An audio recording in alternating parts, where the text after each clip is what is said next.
आप सभी लोगों का हमारे YouTube चैनल में बहुत बहुत स्वागत है। आशा करता हूँ आप सभी लोग बहुत अच्छे होंगे। तो आज हम सैयद वंश पढ़ रहे हैं। शुरुआत करते हैं अपने पहले प्रश्न से। तुगलक वंश के बाद किस वंश ने दिल्ली सल्तनत पर शासन किया? गुलाम राजवंश, खिलजी राजवंश, लोधी राजवंश, सैयद राजवंश। तो इसका आंसर सभी लोग आप दे पा रहे होंगे, सैयद राजवंश। निम्नलिखित में से किस राजवंश ने दिल्ली सल्तनत पर सबसे कम समय तक शासन किया? गुलाम राजवंश, खिलजी राजवंश, लोधी राजवंश, सैयद राजवंश। तो इसका सही उत्तर है सैयद राजवंश। सैयद वंश के शासक ने दिल्ली सल्तनत पर कितने वर्षों तक शासन किया? 25 वर्ष, 28 वर्ष, 35 वर्ष, 37 वर्ष। तो इसका सही उत्तर है 37 वर्ष। निम्नलिखित में से कौन सैयद वंश का संस्थापक था? मुबारक शाह, मोहम्मद शाह, अलाउद्दीन हसन शाह, खिज्र खां। तो इसका सही उत्तर है संस्थापक सैयद वंश का खिज्र खां था। निम्नलिखित में से कौन सैयद वंश का अंतिम शासक था? मोस्ट इम्पोर्टेंट क्वेश्चन है। अंतिम शासक कई बार पूछा गया है सैयद वंश से। मुबारक शाह, मोहम्मद शाह, अलाउद्दीन हसन शाह, खिज्र खां। तो अंतिम शासक है अलाउद्दीन हसन शाह। कई जगह अलाउद्दीन आलम शाह भी देखने को मिलेगा आपको। आलम शाह, अलाउद्दीन आलम शाह। निम्नलिखित में से कौन सा शासक सैयद वंश का नहीं है? रुकनुद्दीन फिरोज, मोहम्मद शाह, अलाउद्दीन हसन शाह, खिज्र खां। इसका सही उत्तर है रुकनुद्दीन फिरोज। तो आप लोग कमेंट करके बताइए रुकनुद्दीन फिरोज किस वंश का शासक था? यह कौन है ये व्यक्ति? सैयद वंश में कितने शासक थे? 2, 3, 4, 5। इसका सही उत्तर है 4।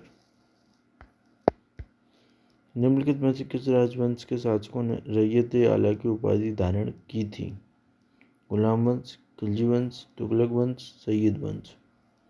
तो इसका सही उत्तर है सैयद राजवंश। निम्नलिखित में से किसने खिज्र खां को रैयत आला की उपाधि प्रदान की? तैमूर लंग, अलाउद्दीन खिलजी, बहलोल लोधी। उपरोक्त में से कोई नहीं। तो इसका सही उत्तर है तैमूर लंग।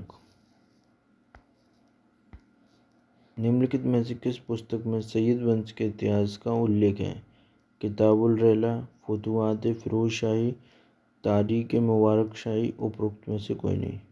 तो इसका सही उत्तर है तारीख मुबारक शाही। तारीख मुबारक शाही याहिया बिन अहमद सरिंदी ने लिखी है। ये याहिया बिन अहमद सरहिंदी। थोड़ा सा बड़ा नाम है, आप लोग लिख लीजिए, सरहिंदी लिखाइए। याहिया बिन अहमद सरहिंदी। ये चूँकि सरहिंदी जो थे ये मुबारक शाह के शासनकाल में थे। ये दिल्ली सल्तनत के किस शासक ने अपने सिक्कों पर तैमूर और उसके पुत्र शाहरुख का नाम अंकित करवाया? तो one of the most favourite question है सैयद वंश से। खिज्र खां, बहलोल लोधी, सिकंदर लोधी। उपरोक्त में से कोई नहीं। तो इसका सही उत्तर है खिज्र खां। निम्नलिखित में से कौन शाह की उपाधि धारण करने वाला पहला व्यक्ति था? मुबारक शाह, मोहम्मद शाह, अलाउद्दीन हसन शाह, खिज्र खां। तो इसका सही उत्तर है मुबारक शाह। निम्नलिखित में से किस शासक ने नायब अमीरुल मोमिन की उपाधि धारण की थी? One of the most favourite question है, कई बार पेपरों में आया है ये। नायब अमीरुल मोमिन, ये अभी हाल ही में यूपी पीसीएस और बिहार में देखा गया ये क्वेश्चन। मुबारक शाह, मोहम्मद शाह, अलाउद्दीन हसन शाह। बिहार के भी किसी पेपर में ये देखा गया है ये, मुझे याद नहीं आ रहा, पर यूपी पीसीएस में आया है ये। तो इसका सही आंसर है मुबारक शाह। सैयद वंश के शासक में सबसे योग्य शासक कौन था? मुबारक शाह, मोहम्मद शाह, अलाउद्दीन हसन शाह, खिज्र खां। तो इसका सही आंसर है मुबारक शाह। ऐसे क्वेश्चन को थोड़ा सा आप नोट डाउन कर लें जो कंफ्यूजेबल हो क्वेश्चन। निम्नलिखित में से किस सैयद वंश के शासक की उसके वजीर ने हत्या कर दी थी? वनडे का सबसे मोस्ट फेवरेट क्वेश्चन है। ऐसे क्वेश्चन वनडे के लिए बहुत आते रहते हैं, तो थोड़ा सा इस पर गौर करें आप। मुबारक शाह, मोहम्मद शाह, अलाउद्दीन हसन शाह, खिज्र खां। तो किस सैयद वंश के शासक की उसके वजीर ने हत्या कर दी थी?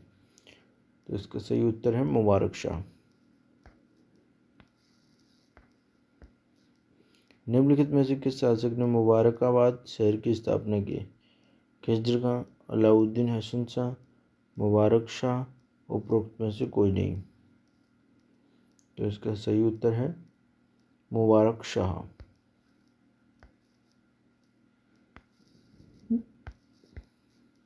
निम्नलिखित में से किस सैयद वंश के शासक ने बहलोल लोदी को खाने खाने की उपाधि प्रदान की थी? मोहम्मद शाह, अलाउद्दीन हसन शाह, मुबारक शाह, उपरोक्त में से कोई नहीं। तो इसका सही आंसर आप लोग बताइए। इसका सही आंसर है मोहम्मद शाह। ये मोहम्मद शाह ऐसे व्यक्ति थे जिन्होंने बहलोल लोदी को खाने खाने की उपाधि प्रदान की थी। निम्नलिखित में से किस सैयद वंश के शासक ने बहलोल लोदी को अपना पुत्र कहा था? Most favourite question. Mohammad Shah, Alauddin Hasan Shah, Mubarak Shah, उपरोक्त में से कोई नहीं। तो इसका सही उत्तर है मोहम्मद शाह। दरार इस जज्बात नामक पुस्तक किस सैयद वंश के शासक से संबंधित है? आप इस क्वेश्चन को रट के जाइए, लिख के जाइए, कैसे भी करिए। ऐसे क्वेश्चन कई बार पेपर में बनते हैं, कई बार नहीं आ पाता है तो छोड़ देते हैं क्वेश्चन। खिज्र खां, अलाउद्दीन हसन शाह, मुबारक शाह, उपरोक्त में से कोई नहीं। तो इसका सही उत्तर है खिज्र खां। निम्नलिखित में से किस सैयद वंश के शासक ने दिल्ली सल्तनत बहलोल को सौंप दी? खिज्र खां, अलाउद्दीन हसन शाह, मुबारक शाह, उपरोक्त में से कोई नहीं। तो गद्दी सौंपने वाला इंसान कौन होगा? जो सबसे अंत में होगा या अंतिम सैयद वंश का होगा। तो आप लोग गौर करके बताइए इसका आंसर क्या होगा। खिज्र खां, अलाउद्दीन हसन शाह, मुबारक शाह, उपरोक्त में से कोई नहीं। इस क्वेश्चन के दो क्वेश्चन बन सकते हैं, जैसे सैयद वंश के शासक जिसने दिल्ली सल्तनत बहलोल को सौंपी थी, या फिर अंतिम सैयद वंश का शासक कौन था। तो आप लोग इसका आंसर सही दे पा रहे होंगे, अलाउद्दीन हसन शाह। सैयद वंश का शासनकाल कब से कब तक रहा? 1414 से 1451 ईस्वी, 1415 ईस्वी से 1450 ईस्वी, 1414 ईस्वी से 1455 ईस्वी।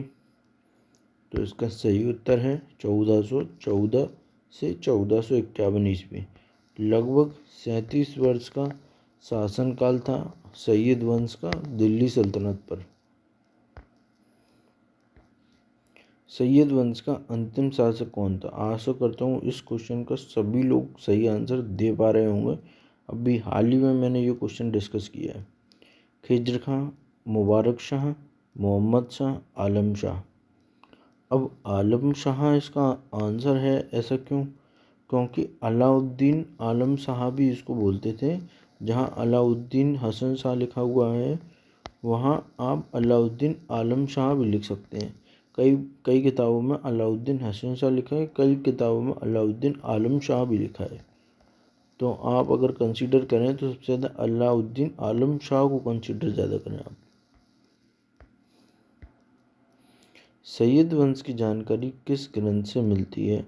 Most favourite question, one day, PCS, net सबके लिए है ये क्वेश्चन। अगर सैयद वंश से क्वेश्चन आ रहे हैं तो इसी में से आएंगे 3-4 क्वेश्चन। याह्या बिन अहमद सरहिंदी, तारिक ए मुबारक शाही, ये दोनों इनमें से कोई नहीं। तो इस क्वेश्चन का सही आंसर है तारिक ए मुबारक शाही। जिसको किसने लिखा है? याह्या बिन अहमद सरहिंदी ने। और ये किसके शासनकाल में लिखा है? ये लिखा है मुबारक शाह के शासनकाल में। मुबारक शाह के शासनकाल में।